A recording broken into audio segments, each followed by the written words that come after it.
what inspired you to try it in the first place? Did you have something that you were looking to free yourself of, or what was your Well, inspiration? yes. The inspiration was, when I was young, I did not, I won't say that probably drugs were around, but I had never done any like marijuana or anything that people talk about. They took a trip.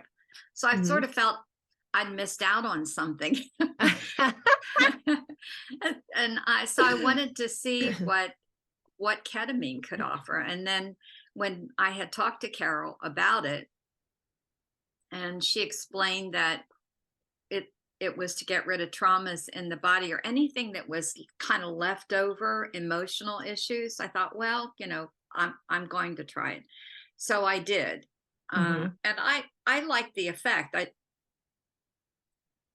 I would not have wanted to be a person I don't know how people can actually function on something, on any kind of drug. Actually, I have such a low tolerance for that stuff. So Mhm. the ketamine, we took it and then we went to lay down. So we were each in a separate room. Some of the women went outside. I did not want to do that. Mhm. I just wanted to be by myself, so not to be distracted. I figured I'd get the most for my money when I did that. So, and then you do a partial, and then she comes back in to do another partial. So I guess it's a couple of hours, but you have no sense of the time whatsoever. You Mhm. have And for me, what it reminded me of at first was when you go to the dentist, and I don't know if they give you the same thing anymore, but they used to give you a mask if you were like going under. Uh-huh.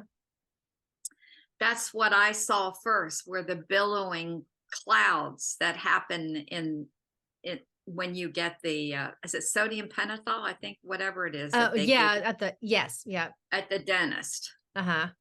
And then the rest of the journey. But it's nothing to be afraid of. If Mhm. anything, if I felt that I had blockages of some sort, I would be happy to do that.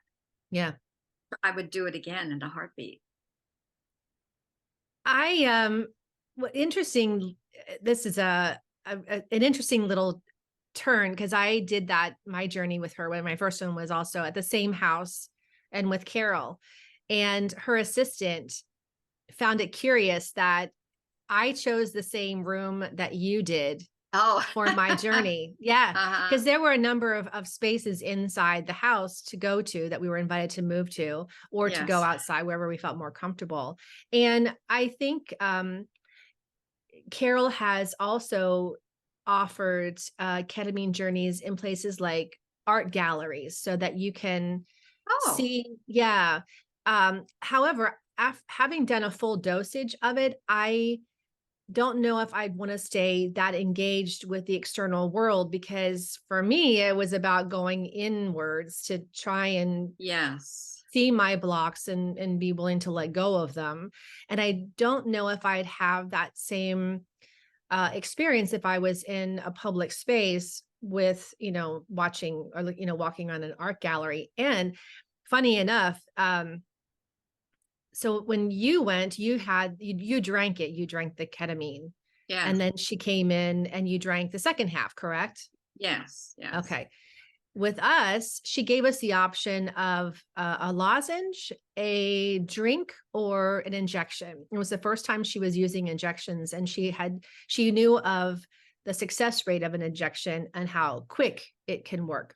Okay. So I took the injection because all the other women I was there with, they'd all done ketamine before. So I thought, well, if they're on, and then Carol said, well, you're doing an injection too. So she gave half the dose, and really within 5 minutes, my body began to feel like mush. And Yep. any pain that I had, because that's when I had my sciatica was so bad, because that's what Nalene had to drive me up to Sarasota because I couldn't drive myself, and I had to lay Yeah. down the back of the truck the whole way. But within 5 minutes, I said, I got to go lay down now. I was able to communicate, but I went and lied down. I had my own little blanket. I had my eye shades. I had my own music. And then I had my experience, and then she came in through halfway through it and then gave me the bump, she called it, and gave me the second part of the shot. And she said, "Do you want it?" And I said, "Well, I'm here to have an experience. So absolutely." So obviously you're still coherent. You're not drooling on yourself basically in a ketamine journey. No, Not at no. all. So she gave me the bump, and then I was back into that flow of, um, it was like I was in my own bloodstream. It was really interesting. And then at the end, when we were starting to, come down off of the journey, she came around and spoke to each one of us individually to speak to us about our journey. And the one thing I remember she said to me at that time was that she has discovered in all the work that she's been doing with this is that those who meditate seem to have the most expansive experience. Mm-hmm. Yeah. And that, of course, I mean, I do yoga nidra every morning. So Mm-hmm. that explains that. I will say that she mentioned Michael Phelan's book. Michael Pollan. Michael Pollan's book about how to change your mind. Yeah. It does say with ketamine, it's better to have your eyes closed so you have the full depth of the experience.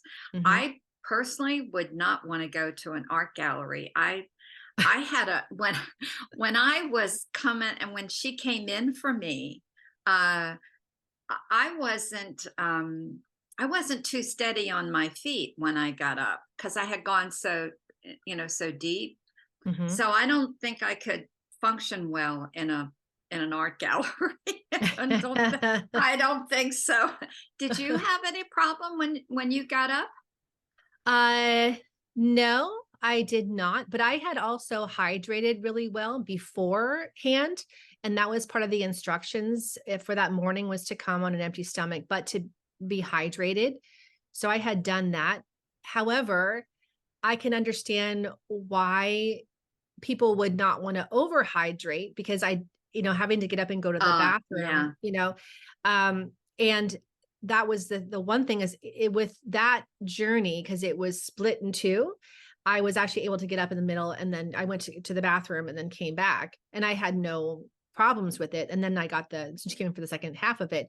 But when I did the full journey in the weekend that I was part of the teaching, yes, part of the facilitators, they gave me the full injection off the bat. And I remember laying there going, did I just pee myself? I mean, I could because I couldn't tell. I was so relaxed in it. And I was touching myself, thinking to myself, nope, I didn't. But I felt like I had let go so far.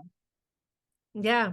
Yep. But it was really a very cool thing. And something else with ketamine, which I liked about it, is that there's a beginning, a middle, and an end. And it's about 2 to 3 hours, maybe 3 if you're taking your snack afterwards and having dialogue. Yeah. But the actual journey is about 2 hours.